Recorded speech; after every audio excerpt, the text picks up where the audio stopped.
Terima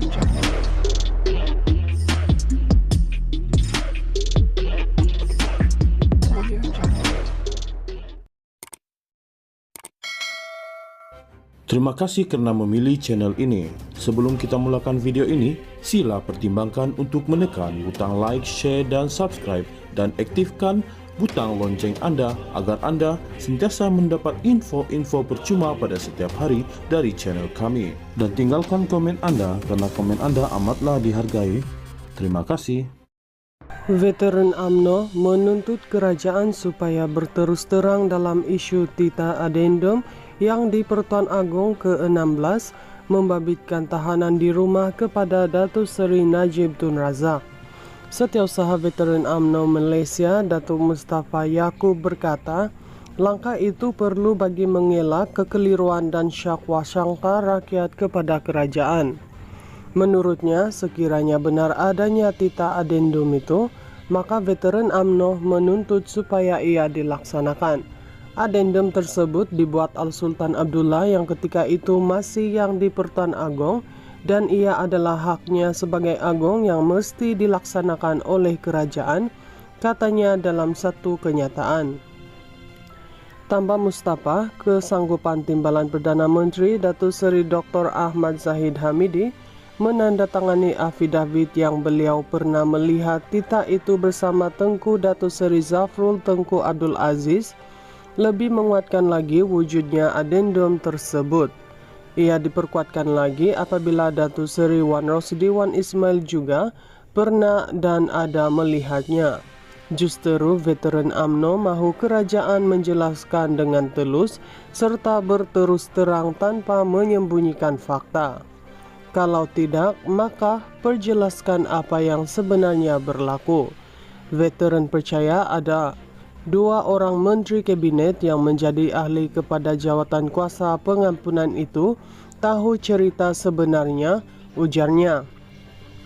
Beliau memberitahu mereka yang terlibat perlu berterus terang dan tidak membiarkan rakyat berteka-teki sekaligus menjejaskan kredibiliti kerajaan.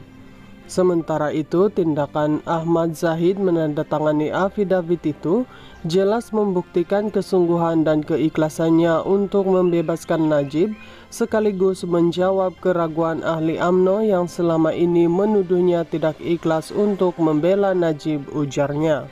Veteran UMNO menuntut kerajaan supaya berterus terang dalam isu Tita Adendum yang di Pertuan Agong ke-16 membabitkan tahanan di rumah kepada Datuk Seri Najib Tun Razak.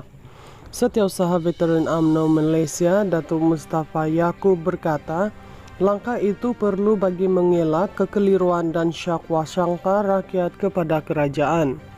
Menurutnya, sekiranya benar adanya Tita Adendum itu, maka Veteran UMNO menuntut supaya ia dilaksanakan. Adendum tersebut dibuat Al-Sultan Abdullah yang ketika itu masih yang di Pertuan Agong, dan ia adalah haknya sebagai Agong yang mesti dilaksanakan oleh kerajaan, katanya dalam satu kenyataan. Tambah Mustafa, kesanggupan Timbalan Perdana Menteri Datuk Seri Dr. Ahmad Zahid Hamidi menandatangani afidavit yang beliau pernah melihat Tita itu bersama Tengku Datuk Seri Zafrul Tengku Abdul Aziz, lebih menguatkan lagi wujudnya adendum tersebut.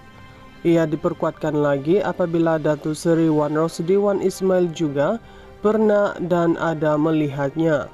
Justeru Veteran UMNO mahu kerajaan menjelaskan dengan telus serta berterus terang tanpa menyembunyikan fakta.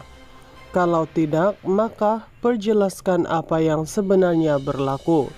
Veteran percaya ada 2 orang Menteri Kabinet yang menjadi ahli kepada jawatan kuasa pengampunan itu tahu cerita sebenarnya, ujarnya.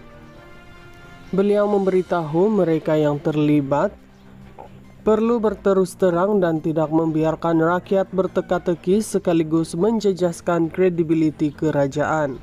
Sementara itu, tindakan Ahmad Zahid menandatangani affidavit itu jelas membuktikan kesungguhan dan keikhlasannya untuk membebaskan Najib, sekaligus menjawab keraguan ahli UMNO yang selama ini menuduhnya tidak ikhlas untuk membela Najib, ujarnya.